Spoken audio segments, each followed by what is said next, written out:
오늘은 연락해볼까? 보고 싶어서 미치겠어. 그 사람도 나를 생각하고 있을까? 이번엔 다시 시작할 수 있을 거야.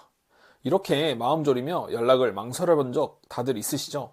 그런데 왜 이별 후 우리가 보낸 진심 어린 연락은 오히려 상황을 악화시키는 걸까요? 재회 연락 타이밍은 분명히 존재합니다. 혹시 그 타이밍을 놓치고 계시진 않으신가요? 재회 타이밍이 왔다면 영상 마지막에 연락 꿀팁 3가지를 알려드리니 꼭 보시고 재회 확률을 2배 높여보시기 바랍니다. 이런 분들은 꼭 보세요. 그 사람과 만남의 약속이 정해져 있다. 혹은 약속을 잡으려고 한다면 이 꿀팁 3가지를 꼭 지켜보세요. 안녕하세요. 여러분의 행복한 연애를 응원하는 러브메이커 코치 공간입니다. 사랑은 타이밍이라는 말 많이 들어보셨죠? 매일 수십 명의 이별 상담을 하다 보니 발견한 놀라운 패턴이 있습니다. 재회에 성공한 사람들은 모두 특별한 타이밍에 연락했다는 것입니다. 그리고 그 타이밍을 알아채는 눈이 있었다는 거죠. 일단 복습해 볼까요? 감정적인 연락을 하면 안 되는 이유. 재회를 원하는 많은 분들이 가장 먼저 저지르는 실수는 감정에 휩쓸려 연락하는 것입니다. 보고 싶어서 미치겠어. 다시 시작할 수 없을까? 너 없이는 못 살 것 같아. 이런 감정적인 연락은 왜 효과가 없을까요? 감정적인 연락은 상대방에게 부담을 줍니다. 여러분의 감정을 일방적으로 쏟아내면 상대방은 압박감을 느끼고 더 멀어질 수 있습니다. 그래서 감정적인 연락은 대부분 거절과 차단으로 이어지게 되는 거죠. 상대방도 아직 마음의 정리가 필요한 시간입니다. 그렇다면 언제 연락해야 할까요? 상대방이 마음에 열렸다는 신호는 무엇일까요? 지금부터 제외 신호 3가지 알려드리도록 하겠습니다. 첫 번째, SNS입니다. 우리가 함께 갔던 카페 사진, 예전에 들었던 노래, 그립다, 보고 싶네 등의 상태 메시지. 이런 게시물은 단순히 우연이 아닙니다. 직접적인 연락 대신 간접적으로 소통하고 싶은 마음을 드러낸 것이죠. 여러분의 반응을 살펴보고 싶은 탐색적 행동입니다. 과거에 좋았던 기억을 떠올리며 나에 대한 그리움을 표현하는 방식인 거죠. 여러분이 그것을 알아차리고 댓글이나 좋아요로 반응해 준다면 상대방은 여러분도 관심이 있다고 느끼게 됩니다. 이런 게시물이 올라왔다면 이렇게 대응해 주세요. 가볍게 댓글을 남기거나 좋아요를 눌러주세요. 너무 감정적이지 않게 좋았지 정도의 중립적인 반응이 좋습니다. 두 번째, 내 근황을 묻는 것입니다.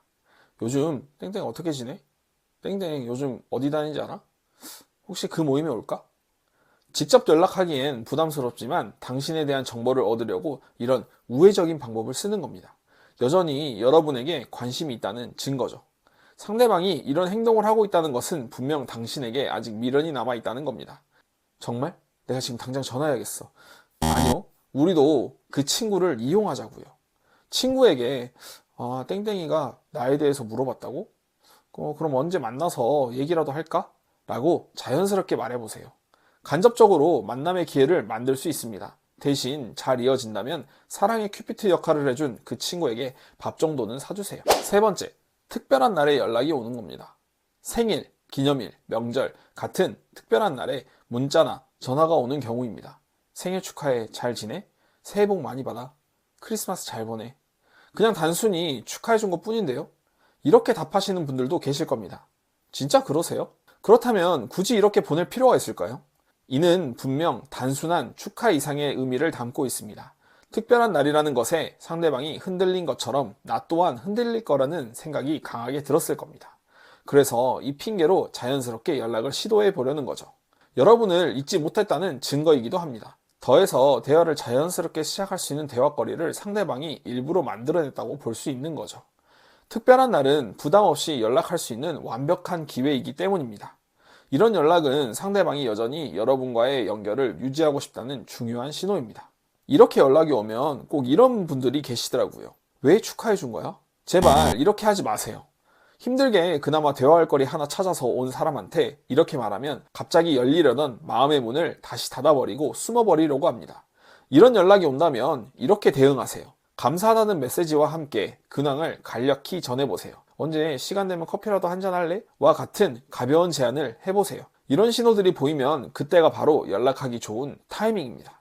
연락 타이밍은 왔는데 제 실수로 망치면 어떡하죠? 이 3가지만 기억하세요. 첫 번째, 과거 문제는 언급하지 않는 겁니다. 왜 헤어지자고 한 거야? 꼭 이렇게 물어본다는 분들 계시더라고요. 혹시 여러분 상처난 곳 콕콕 찔러보시면 어떠신가요? 아프겠죠? 왜 아직 해결되지 않았던 과거의 상처를 지금 이 중요한 타이밍에 찌르려고 하시는 거예요? 이러한 말들은 결국 상대로 하여금 더 도망가게 만드는 결과를 초래하게 됩니다. 과거의 일은 완벽히 관계가 회복되었을 때, 그때 행복한 연애를 위해 이야기 나누면 됩니다. 절대 하지 마세요. 두 번째, 가볍고 긍정적인 대화로 시작해보는 겁니다. 저 만나러 가는데 무슨 이야기 해야 할까요? 무슨 이야기 하고 싶은데요? 왜 연락했어? 진짜 이럽니다. 그런데 이해해요. 연락이 왔다는 것은 이미 나한테 관심이 있다는 표시니까 얼른 다시 날 잡아 라는 마음이 크니까요. 하지만 이런 성급함은 오히려 상대에게 부담으로 다가올 수 있습니다. 썸 타는데 갑자기 저희 부모님께 인사드리러 가요. 이러는 거랑 똑같은 거예요. 가벼운 이야기로 시작해보세요. 요즘 어떻게 지내? 나는 요즘 새로운 취미를 찾았어. 와 같이 일상적인 이야기만 나누고 오더라도 성공입니다. 부담 없는 주제로 이야기를 시작하세요. 그리고 되도록 상대방의 이야기를 들어주세요. 세 번째, 만남은 부담 없는 장소에서 하는 겁니다. 밥을 먹는 약속보다는 가볍게 카페에서 만나 이야기 나누는 것이 좋습니다. 아직 관계 회복도 안 되어 있는 상태에서 밥을 먹으며 이야기를 나누다 보면 이야기에 집중하기보다 음식에, 직원의 여러 소음들의 방해가 있을 수 있습니다. 가급적 커피 한 잔 시켜두고 차분히 이야기 나눌 수 있는 공간에서 만남을 가지세요. 이후 상대방의 반응이 긍정적이라면 배고프다는 핑계로 자연스레 밥까지 먹는 것도 가능하니까요. 혹은 다음엔 밥 약속을 핑계로 만날 수 있잖아요. 여러분, 재회는 감정의 홍수에 휩쓸려 무작정 감정적으로 연락하는 것보다 상대방의 마음이 열릴 때까지 기다리는 인내가 필요합니다. 상대방의 행동에 이 세 가지 신호들이 보인다면 그것은 여러분에게 여전히 마음의 문이 열려 있다는 증거입니다. 여러분의 행복한 연애를 응원하는 러브메이커, 코치, 공간이었습니다. 다음 영상에서는 제 메시지를 보내는 황금 공식에 대해서 알려드리도록 하겠습니다. 오늘 영상이 도움이 되셨다면 구독, 좋아요, 알림 설정 잊지 마세요. 연애 고민, 재회 고민, 이별 고민은 아래 링크로 코칭 신청해보세요. 그럼 다음에 봐요.